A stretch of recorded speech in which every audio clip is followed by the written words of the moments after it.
Oh, well, it's nice to be here, everyone.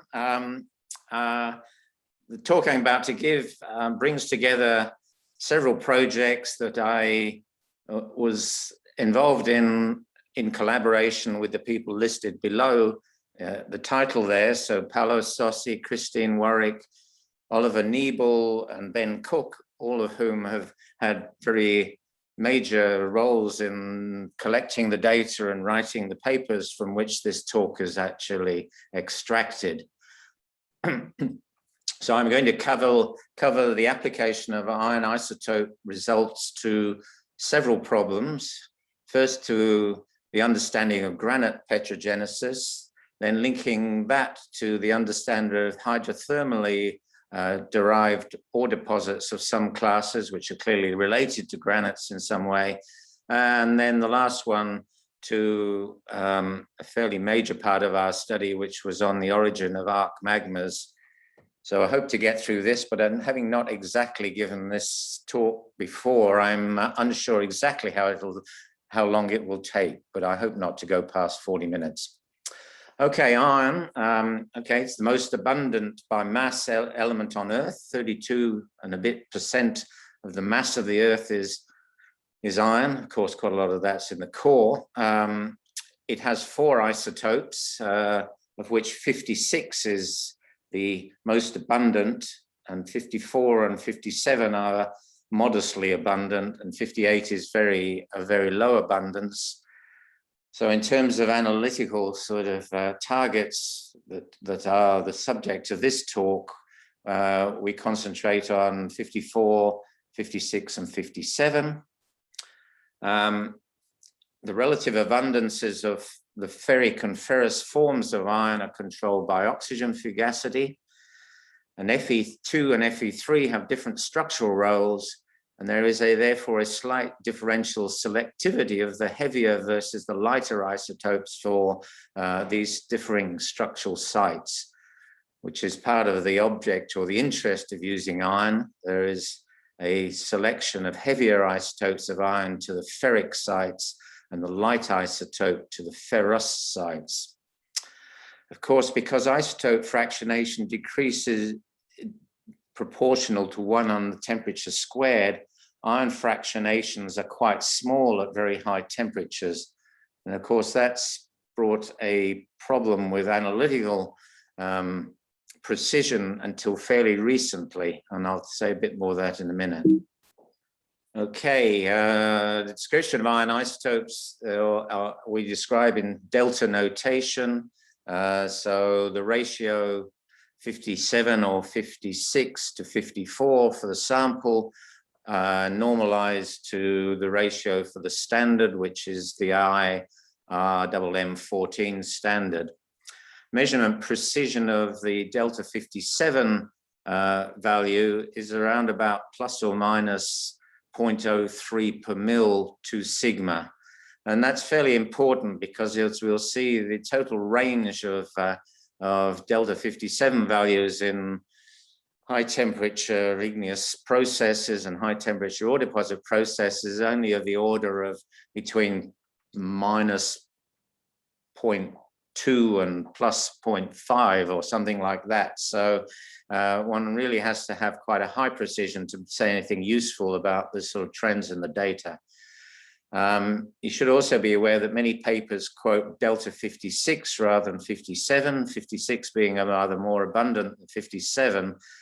Because this is a lesser mass difference to the 54 isotope, this shows less mass-dependent fractionation. So positive values of delta 57 are slightly lower than 50. Positive values of 56 are lower than 57, and negative are less negative. Fractionation processes. So the stable isotope fractionation theory predicts that a preference for heavier isotopes for stiffer, that is shorter bonds. So ferric iron is typically in tetrahedral coordination in things like spinel, while Fe2 is typically octahedrally coordinated in things like olivines and pyroxenes. Iron coordination in melts is near 5, apparently. Fe3 sites are preferentially occupied by the heavier isotopes, and by the heavier isotopes we refer to 57 and 56 here, compared with the lighter isotope 54, which is therefore slightly more abundant in the ferrous Fe2 sites. The other important thing in terms of magmatic evolution, and also in terms of hydrothermal ore evolution, is that ferric iron is ferric iron is a good deal more incompatible in melts than is ferrous iron, perhaps 10 times more, so it's an incompatible element. So small amounts of melting will strip ferric iron out of melt sources relatively early compared with ferrous iron. On the other hand, if we're talking about hydrothermal solutions, then ferric iron is relatively insoluble, and ferrous iron with its lighter ferric iron isotopes are likely to go into those solutions. The bottom diagram there shows essentially fractionation factors as a function of the reciprocal of temperature squared. And then on the top, there is the temperature graph. It shows that hematite, ferric, iron-rich pyroxene, and magnetite have relatively high fractionation factors relative to ferrous iron-bearing iron magnesium minerals. Just to give you a handle on what the sort of typical numbers we're talking about, the depleted morb source mantle, DMM, that's sort of commonest asthenosphere of the upper part of the mantle, has a mean delta 57 value of 0.05 plus or minus 0.05. We also might invoke some ultra depleted domains of the mantle, and these head down to minus 0.1 and range up to about plus 0.05. Mid-ocean ridge basalts are fairly tightly constrained to fairly narrow range, and they're plus 0.15, plus or minus 0.1 to 0.2. Ocean island basalts are slightly heavier than that. Arc basalts, which will be part of the details of this talk, are on average somewhat lighter than morb. Meanwhile, granites tend from morb-like values up to somewhat heavier values. And hydrothermal ore and gangue minerals range over quite a range, partly because they extend down to significantly lower temperatures. So delta 57 for the range of minerals that I'm going to talk about in a minute go from about -2 to about +2. This diagram Oliver Niebel produced a couple of years ago, and I've just changed slightly, and that depicts the sort of fields of particular materials as a function of, on the x-axis, delta 57, without actual numbers, but 0 is the dotted line in the middle, and going heavier, i.e. higher delta 57 values to the right and negative delta 57 values to the left, versus magnesium oxide. So the morb field shown there and the oib field derived from melting of upper mantle, perhaps, at least in the morb case. So DMM somewhat lighter. So that's a typical feature that if you melt a source, then the melts tend to be slightly heavier than the actual source from which they were derived. Likewise, a lot of fractional crystallization sends residual fractionating melts towards slightly heavier values, which is depicted by the black dotted line there. Interestingly, again, something we'll concentrate later on in the talk is that arc basalts seem to be mysteriously light, and that seems to require that they're sourced from a more depleted mantle than DMM. Down the bottom right-hand corner, evolved continental crust, low magnesium, evolves to heavier values, which are even slightly outside the diagram. Again, ore and associated gangue minerals in the range of 700 to sort of 350 degrees span a wide range. Okay, so to say a little bit now about granite. Of course, granites are traditionally divided into three subgroups. There are I-type granites, S-type granites, and A-type granites. Of course, S-type granites are formed by melting of paragneissic rocks in the lower crust. So the process of S-type generation, as described by Chappell and White quite a long time ago, is one of melt production in equilibrium with unmelted refractory minerals of various sorts, and the most of the variation in S-type granite composition is in fact the degree of segregation from the melts from their unmelted source. On the other hand, I-type granites probably owe something from the mantle together with an interaction with the crust, followed by fractionation. And A-type granites are dominated by fractional crystallization. I've just noted an error in the key there. So the A-types are the red dots and the S-types are the green triangles. So fractionation takes a path from magmatic differentiation curving from the I-type field and eventually into the peralkaline field in the A-types. Okay, if we look at the iron isotopic composition of these, then in fact, I-type granites are relatively lighter than S and A-types, and in fact, A-types extend to relatively heavy values, and this seems to be a product of extended fractional crystallization. As I'm going to emphasize, an important feature of the control on the behavior of iron isotopes in high temperature systems is, on the one hand, the outright oxygen fugacity, and on the other hand, how oxygen fugacities are buffered or not buffered.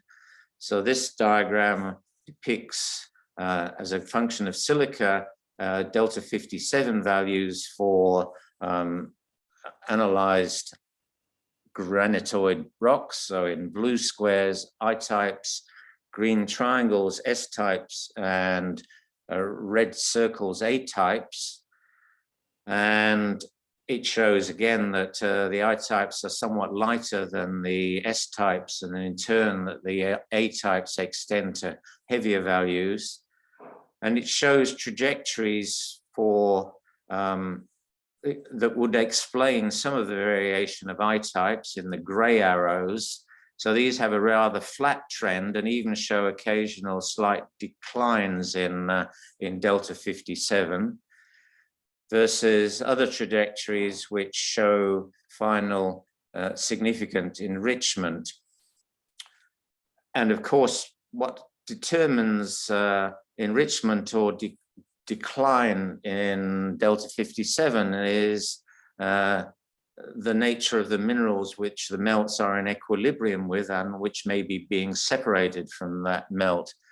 And in particular, magnetite with its ferric site has relatively heavy delta 57 values compared with pyroxenes, amphiboles, and biotite, where the iron is ferrous iron and is relatively light. So by crystallizing magnetite, we depress the enrichment of the heavy isotope 57, and by fractionating isotopically light ferromagnesium silicates like pyroxenes or olivine or amphibole or biotite, we enrich the residual liquids in the heavy isotope. So hence the trend towards high levels of enrichment for the A-type granite suggests that they've undergone extended crystallization of ferromagnesium silicates with relatively little magnetite, suggesting they are not all that oxidized. On the other hand, the I-type granites show tracks which are dragged towards lower values, suggesting magnetite crystallization, which is then consistent with higher oxygen states. Okay, essentially the same diagram now, but with models or real models which use fractionation factors. So we show sort of as a sort of an example, 3 separate paths. So the red path, okay, these models are done using the MELT software, from which I extract the stable mineral assemblages as a function of temperature, and then I use those mineral assemblages and the fractionation factors that are appropriate for the iron isotopes to then model the iron isotopic compositions, both as a function of imposed oxygen fugacity and temperature. So the red curve shows a reduced state operating in a closed system. Now, in a closed system, the magma body in this case is not exchanging oxygen outside the magma body itself, and effectively the oxygen fugacity of the residual melt as it's being segregated from crystals is purely a function of what minerals have taken what valence ion out of that liquid. So in reality, if we're crystallizing iron magnesium silicates, which only have ferrous iron, then the residual liquid is effectively becoming more oxidized. So this one starts in a reduced state, 3 log units more reduced than quartz fayalite magnetite. As an example then, the blue again is in a closed system, but with 3 log units more oxidized than quartz fayalite magnetite. And we see in that case, the initial path is to decline because we're crystallizing magnetite right from the start. But eventually at about 65% silicate, we just about run out of ferric iron. So then the system starts to enrich again. The green one, on the other hand, is buffered, fairly close to the quartz fayalite magnetite. In that case, the oxygen fugacity is kept constant, and this might be a result of buffering by contact with mineral assemblages beyond the magma body, or from which the magma body is percolating through. And in that case, the oxygen fugacity stays around about the same. And if we crystallize ferric iron-bearing minerals, then the buffering keeps creating more ferric iron, so we maintain the ferrous-ferric ratio. So here again, the same diagram now with the real rock data and some paths imposed on that. And again, I'd emphasize that to some extent, the I-type granites show more oxidized and possibly open system behavior, whereas particularly to get to the very heavy fractionated A-types, we need closed system behavior and relatively reduced conditions. So the key issues to take home from iron isotopes with respect to the granites are that IS and A-type granites are distinguished by distinctively different iron isotope characteristics.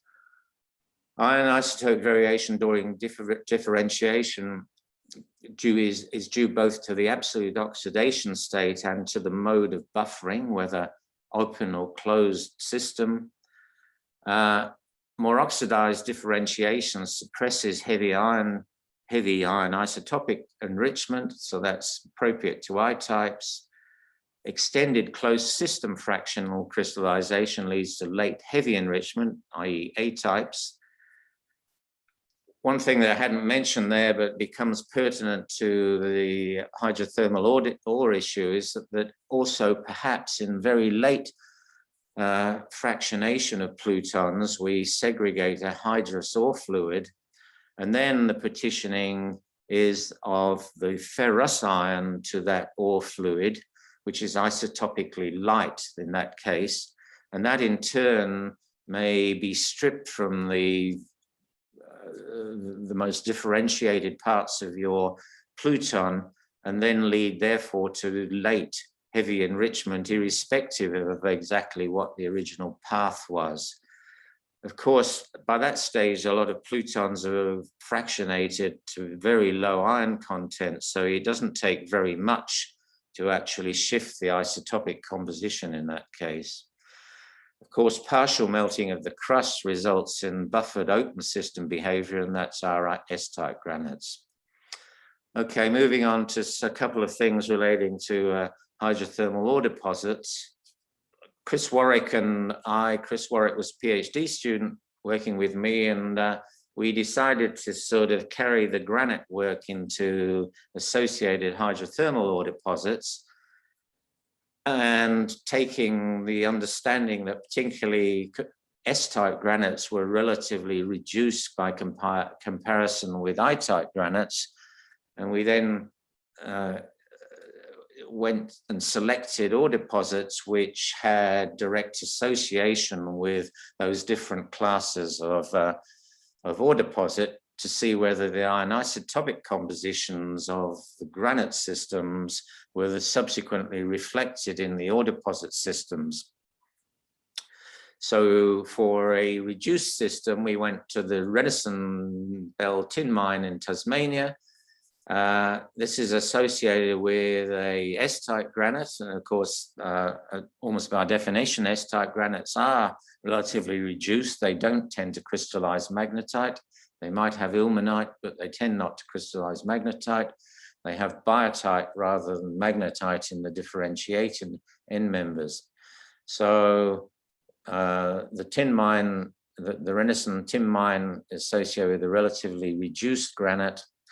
On the other hand, typical porphyry copper deposits are associated with quite oxidized I-type plutons, often of some kind of subduction related origins. It's important for the origin of porphyry copper systems that their magma systems are oxidized, because the oxidation of the magma increases the solubility of sulfur in those magmas and delays the stripping of sulfides from the residual magmas till quite late on, thereby enriching copper. So here's a figure from one of our papers, shows the fractionation factors for some ore minerals, and also shows the sort of temperature range of Renison from pre-existing thermometry, mostly fluid inclusion work. The x-axis is the reciprocal of temperature squared, so lower temperatures to the right, higher temperatures to the left.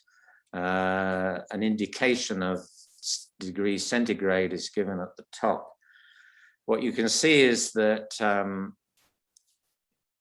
magnetite, being a ferric ion-bearing mineral, is relatively heavy compared with what we might think of a ferrous ion fluid, and particularly compared with chalcopyrite and siderite. Likewise, pyrite is heavy compared with chalcopyrite.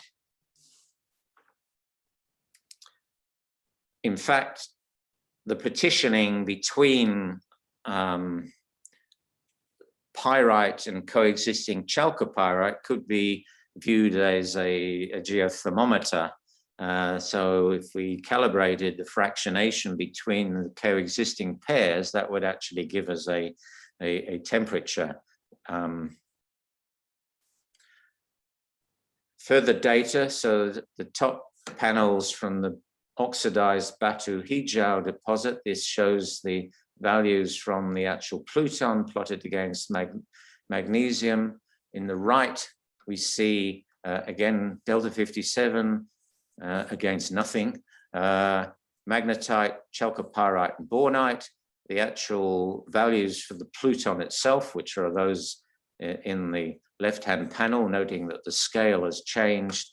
The red square there incorporates the range of values in the left-hand panel. And we see that magnetite in that deposit is relatively heavy. It's as heavy or heavier than the magma system from which its fluid came. Coexisting chalcopyrite is lighter, as is bornite. The bottom panel left shows the Renison system. In this case, the Renison granite is somewhat heavier than the more oxidized Batu Hijau porphyry granite, which is part of the theory. Renison pyrite is heavier than the granite itself, which is what we expect.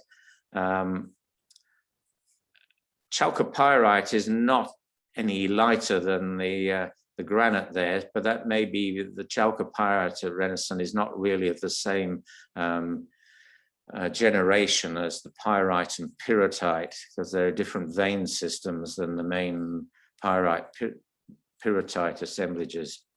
Pyrrhotite, which is like troilite essentially, is light by comparison with the granite and would be light compared with the fluids.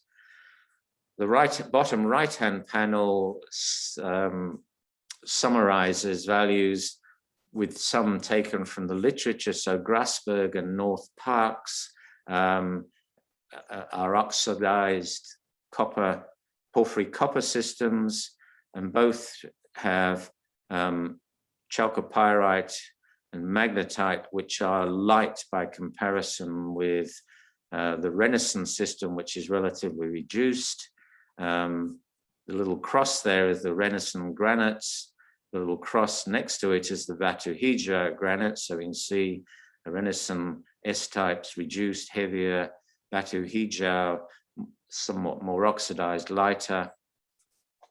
So, and if you looked at the conditions of ore genesis relating to the minerals themselves and plotted them as log FO2 temperature or log FS2 log FO2 diagrams, what we can see is the Batu Hijau fluid is at a higher oxygen fugacity than the Renison fluid and possibly slightly more sulfur rich than the pyrite, than the Renison fluid.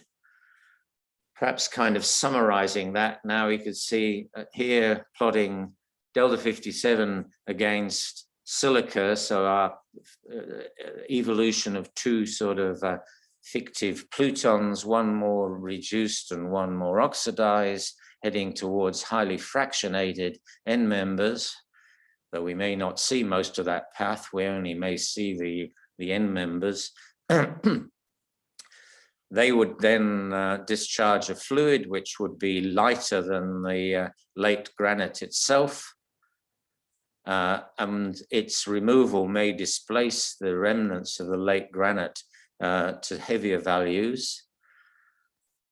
And then for a relatively reduced system, that in turn may precipitate pyrite magnetite over a temperature range and chalcopyrite over that same temperature range.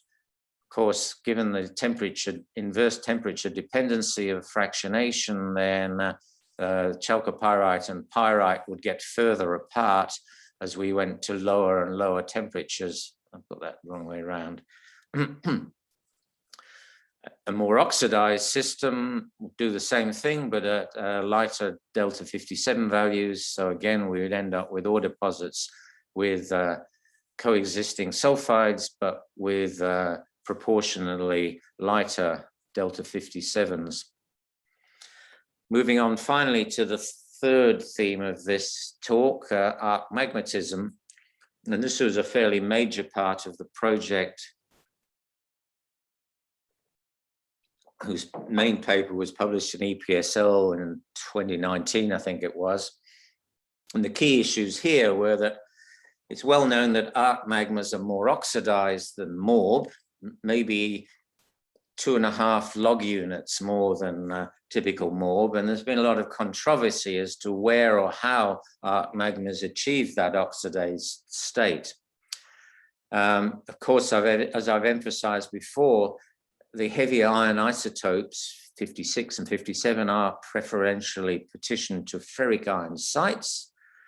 And during mantle melting, the distribution coefficients of solid to liquid for ferric iron are much lower than those than 1. In other words, ferric iron is incompatible usually, and much lower than that for ferrous iron. So ferrous iron tends to stick around in the residual minerals like olivine and pyroxene, whereas ferric iron immediately jumps ship and goes off with the melt, carrying with it the heavy iron isotopes that were preferentially selected to the sites from which that formed.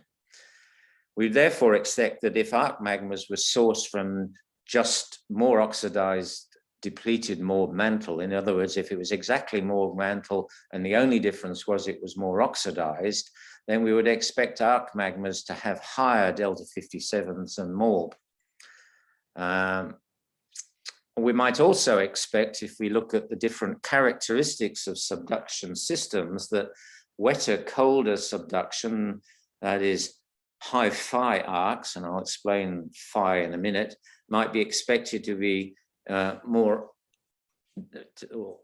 those colder, wetter subduction systems might be expected to introduce more oxidative potential to the mantle wedge, and therefore the melting of that sort of wedge should produce heavier isotopes on isotopic melts, in other words, basalts and andesites with higher delta 57 values than low phi arcs, which are drier and hotter. So here is a figure which was taken from a DOFAS paper back 2009, and it shows the relative enrichment, in this case of delta 56, of melt versus the source for varying degrees of melting as a function of different oxidation states. And the oxidation states here are shown as the ratio of ferric to ferrous ion. So 0.02, very low amounts of ferric ion, that's a reduced source, going up to 0.1, a relatively more oxidized source. So if for a given degree of melting for a relatively reduced source, then the relative enrichment of the heavy isotope in the melt compared with the residual, with the source, is given there, plus 0.04. So that means the delta 56 value is 0.04 per mil more than whatever the source was. On the other hand, if we go to a more oxidized source for the same amount of melting, then the relative enrichment of the melt in the heavier isotope is 0.08 per mil, and therefore heavier. So if we have more oxidized, depleted mantle of the sort that normally produces more, then we expect arc magmas in those circumstances to be heavier. So here is a figure, I think again produced by Oliver Nebel at one stage, and it shows the literature data of mid-ocean ridge basalts from various oceans of the world, and the mean there is the green bar, and it's about plus 0.15 is the average, with quite a small error in reality.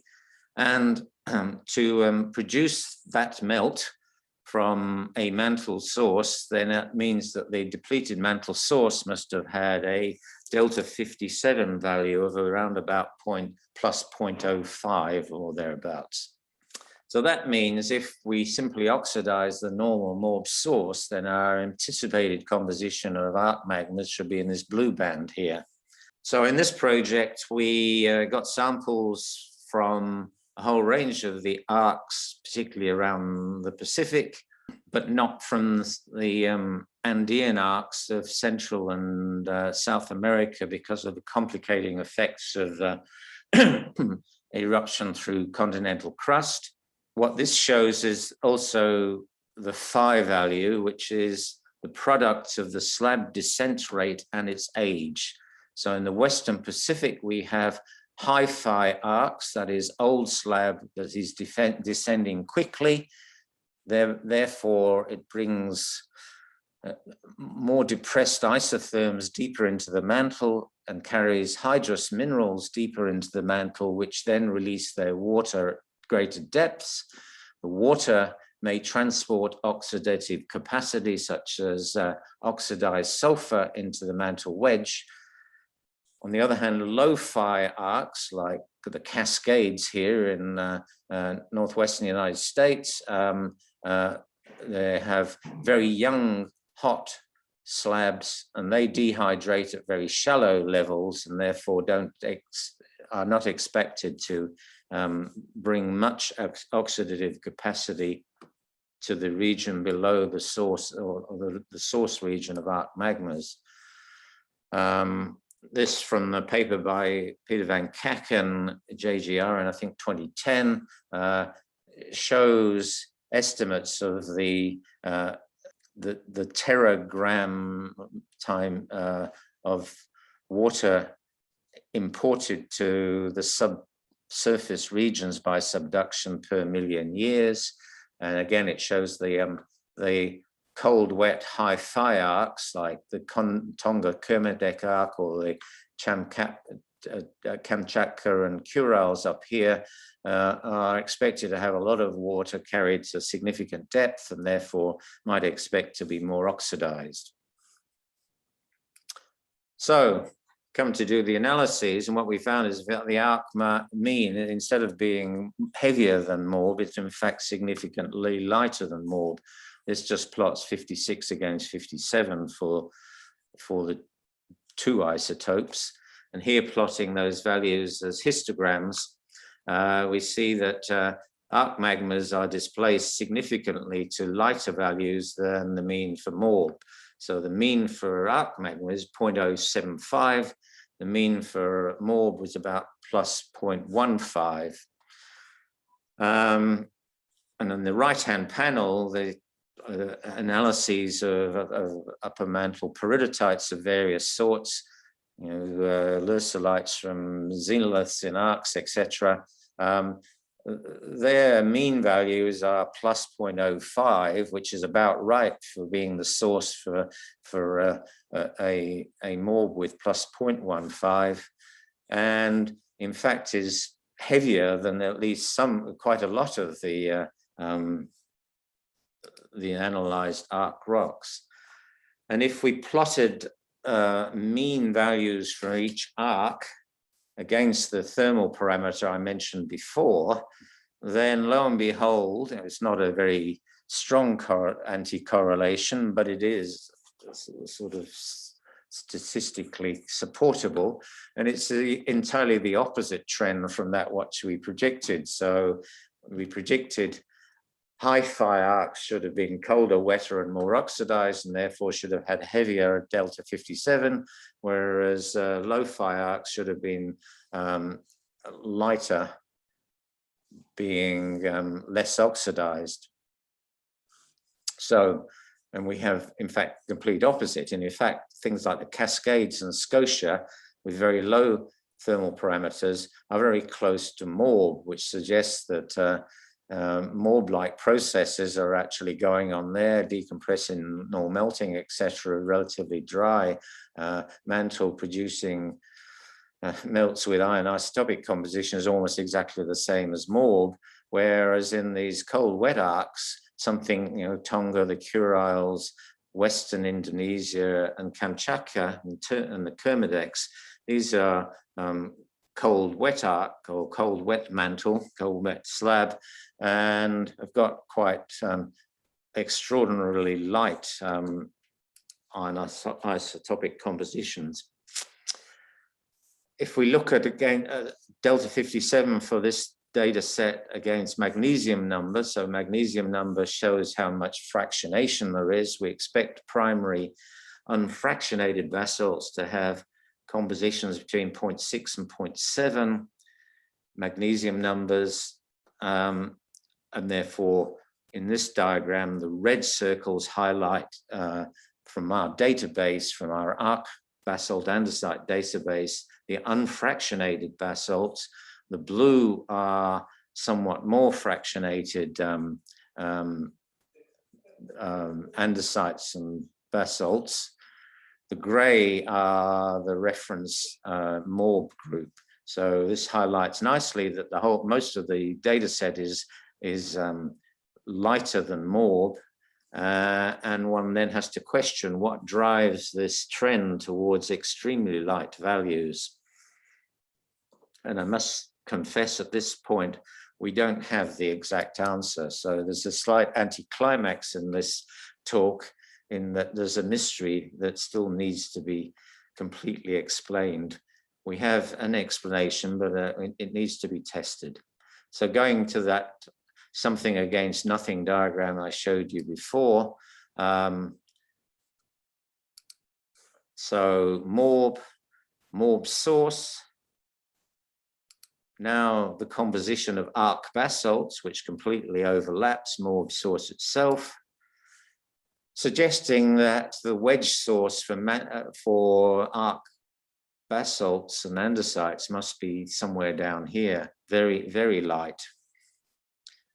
So how that comes about is a bit of a mystery. How do we turn DMM into ultra depleted mantle? I'm getting close to the end of this talk now. So a potential source of the trend towards light isotopes could be due to mantle wedge depletion by melt extraction, leading to the previous depletion of heavy isotopes in the source and then subsequent remelting of that. So oceanic island arcs often have back arcs. The subarc mantle might pass through a back arc and have a melt extraction before it gets to the wedge. Maybe that depletes the mantle. That's positive. Fractional crystallization, that varies the isotopic composition of the melts, but it tends to make them heavier, so that's not a good option. The addition of hydrous fluids from the slab, so the hydrous fluids will have ferrous ion, so that would actually increase, and the ferrous ion would be isotopically light, but unfortunately the mixing relationships of this are not very favorable because the concentrations are very low by comparison with the wedge concentration. But if you kept that up for long periods of time, maybe that would have an effect. We could add melts from the slab, but unfortunately they're mostly likely to be ferric ion bearing, and that would actually make the slab, the wedge, heavier.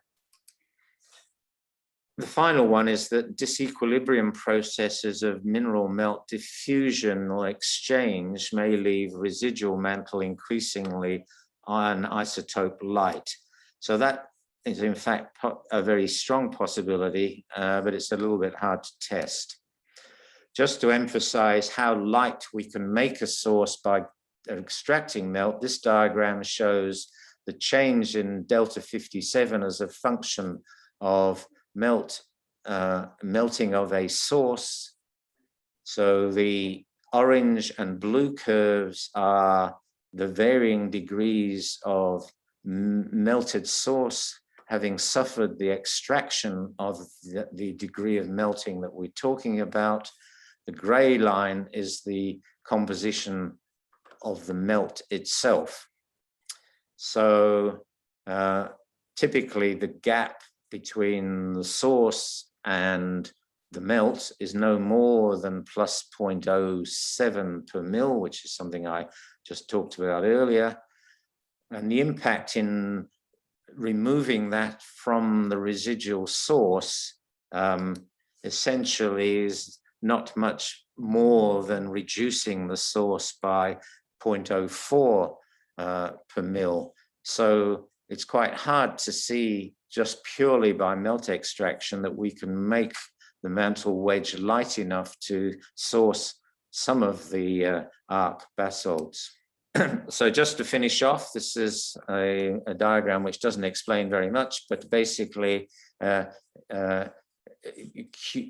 contoured section across one of the circum-Pacific margin arcs shows the highly conductive zone here, which is the zone of melting. This will be receiving some melts off the slab. It will be receiving fluids off the slab. It may have complex convection, which may promote diffusional exchange, and we eventually allow melts to escape from that to the surface. The mantle may already have come in from the left, from back arc, and have had melts extracted as well. So that summarizes some of the conclusions with respect to arcs, but I'll just finish there and you can possibly read that yourselves. So thank you very much for your attention, and I hope I haven't gone too long. Thank you.